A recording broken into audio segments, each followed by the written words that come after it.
Certains responsables politiques, même certains affairistes. Il y a aussi d'autres dossiers comme le cas Fulbert Sambou et François Makabu, qui sont vraiment des dossiers brûlants. Les Sénégalais semblent vraiment pressés. Ni japonais carrément justice bi nomi doxé dafa yéx. On a vu et entendu la réponse servie par son excellence monsieur Bassirou Diomaye Faye. Mais par rapport à Cour des contrôles, même ça li nga xamné mo nek ce dossier des gendarmes Charles aussi japp nga né fu mu toll ni la justice de nomi doxé dafa yéx wala le président a bien fait de prendre ses précautions. Bon, il peut pas faire autrement que d'être précautionneux. Mënul def leneen lu dul xol bu baax a baax fu muy teg tànkam ak lu muy def. Dañ fi wax amnistie googu. Oui. Buñ koy voté Sénégal man bokk naa si ñoo xamante ne yuuxu nañ ko que amnistie bi warul am. Parce que amnistie boobu piège la. Amnistie buñ voté Sénégal qu'on a fait voter l'année dernière à l'Assemblée nationale était un piège tendu à Bassirou Diomaye Faye et à Ousmane Sonko. Expliquez-vous, Charles. Pourquoi je le dis? Parce que amnistie ñoom fan la newoon. Ils étaient où ça? En prison. Ok, tu amnisties, ils sortent de prison.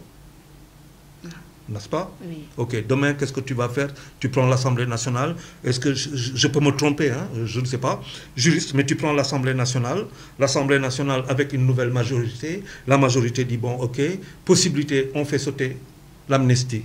Mais si on fait sauter l'amnistie, on revient aux faits précédents. Les gens peuvent retourner en prison. Non. Alors. C'est impossible. Alors. Je vous dis, donc, ça, c'est un piège. Je vous dis, c'est incroyable, quoi. C'est incroyable ce qu'on a fait aux Sénégalais. Ce que Macky Sall a fait aux Sénégalais est incroyable. Ouais. C'est un piège. Maintenant,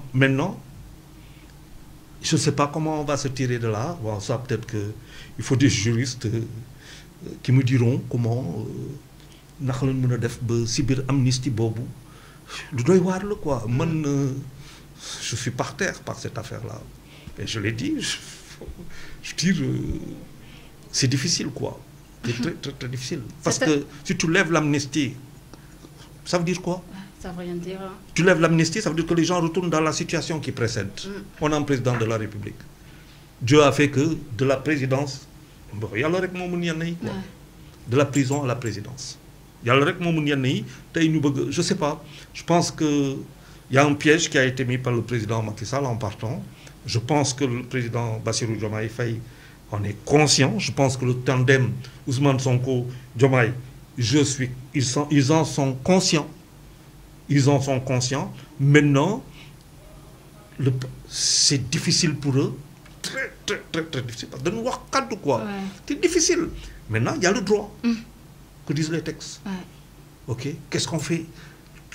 Et moi, j'aimerais bien que nous abordions des questions, que moi je pose des questions, et qu'il y ait des juristes qui soient assis, parce que je ne suis pas spécialiste en la matière. Cette affaire Makabou, Fulbert Sambou, lapsus révélateur d'Ismaïla Madior Fall, qui a créé un nouveau polémique. Bon, je dirais que chez nous, il y a des avocats. Il y a des avocats. Et on a des pratiques aussi chez nous. Moi, j'ai toujours dit, je connais les pratiques chez nous. Il y a des Casamance. Il y a des doxé bu amé amna luñ koy doxalé buñ ko doxalé dinañ xam lu mu démé donc bu démé ba ci yenn kay ciow bi né kang moy ko xam nañ lu mu démé. J'étais en Casamance il y a pas longtemps. Je pense que quoi qu'il en soit, il y a un piège organisé de toutes pièces et qui aujourd'hui quoi quasiment lie le président, les mains du président Diomaye et d'Ousmane Sonko. Et ça, on l'avait dit, malheureusement, mais bon, on est personne, on ne représente rien du tout. Mais on l'avait dit. Vous êtes amnistié, vous gagnerez le pouvoir, mais vous allez vous rendre compte que le piège, Macky a mis en place un piège. Macky Sall a mis un piège, c'est clair. Ce dossier Prodac, Mambéignan, le dossier de 94 milliards, ici toutefois, justice sénégalaise bi penché au dossier Bob Charles, lan lay wundu. Bon, dossier, vous ne pensez ces parce que c'est des dossiers hyper médiatisés. Bon, il y a ces dossiers, il y en a d'autres. Il y en a beaucoup quand le président de la République, Diomaye Faye, vient, il dit bon, il y a une présidence, faites-moi Fadara. Si fonds spéciaux. Bon, de janvier 2000. La question que je veux savoir, c'est que de janvier 2024 à mars 2024, à avril, mon boumouy ñëw ñaata moo newoon si fonds spéciaux yi information boobu laa bëgg a xam.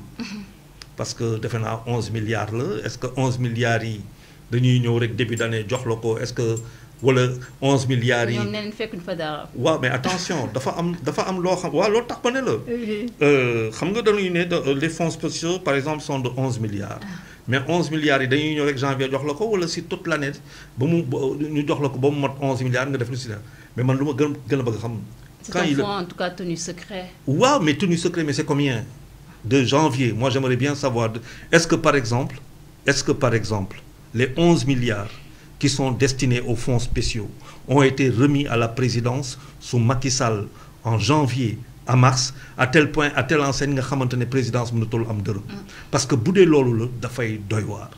du dëgg donc fekkuma fa dara 11 milliards yi est-ce que dugg na fa wala lu gën a tuuti 11 milliards mais quoi qu'il en soit lu mu wax dafa graaw. foog ñu xool ko. bu dee 11 milliards yëpp naaw en 3 mois.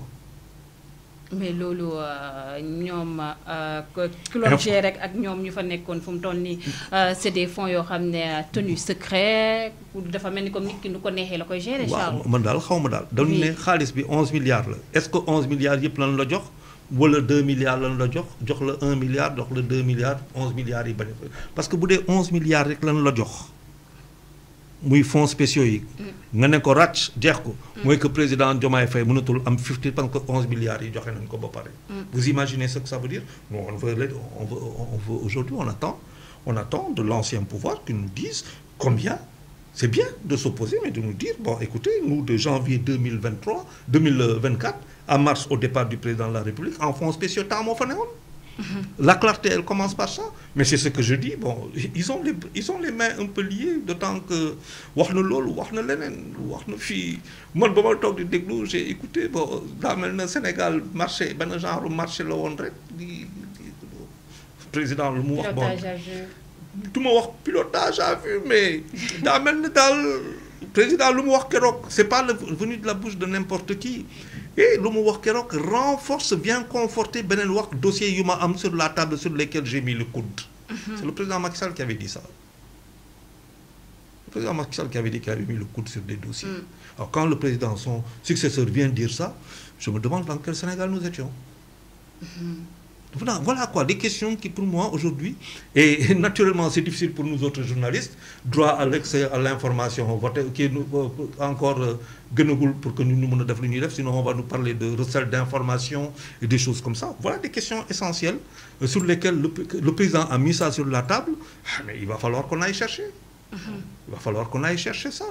Tout à fait. Et pour ce que tu as parlé tout à l'heure lu nga doon wax sànq mooy ñoo xamante ne dem si yàlla yi nga jóge fii si kii nga koy wax mais est-ce qu'aujourd'hui qu'est-ce qu'on peut faire du point de vue droit avec l'amnistie man kooku j'aimerais bien que ñu toog ñu waxtaan si pour délier un peu mais tam bu ñu ko délier est-ce que bu amee est-ce que du changer lépp mais bon voilà quoi est-ce qu'on est au pied du mur. Je pense que ce sont des questions essentielles sur lesquelles nous devons échanger. Et puis bon, voilà, voir maintenant si rien à faire, comment le président Diomaye et Ousmane peuvent, avec ce tandem, parce que je dis Ousmane, je dis tout le temps, je les associe parce que c'est une vérité historique. Oui. Comment on peut passer le cap et puis ne plus jamais retomber dans ça et les familles éplorer comment on peut faire quelque chose pour elles. Bon, je pense que c'est des choses comme ça, ces enfants disparus. Parce que moi, l'amnistie là, c'est jusqu'à présent, c'est pour moi, c'est bon, c'est une pilule. Non, pour moi, c'est même un crime, quoi. Wow. C'est vrai. Mais Charles, économie.